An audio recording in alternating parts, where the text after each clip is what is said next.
গতকালকে বেড়াতে গিয়েছিলাম সুবর্ণগ্রাম রিসোর্টে। সেই রিসোর্টেরই এই ভিতরের রাস্তাটা।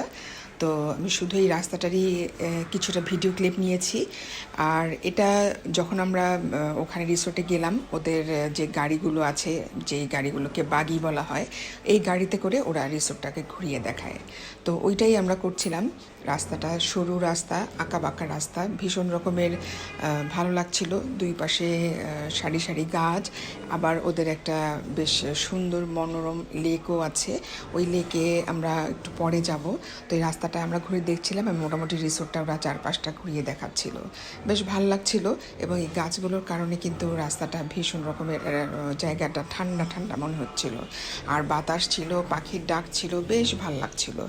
আর এই যে আমরা যাচ্ছি, আমাদের সাথে আরও দু একটা গাড়ি শুধু দেখা যাবে। এইসব রাস্তা আসলে এত বড় রিসোর্টে হেঁটে দেখা যায় না, তো গাড়িতে করে আমরা মজা করেই ঘুরছিলাম।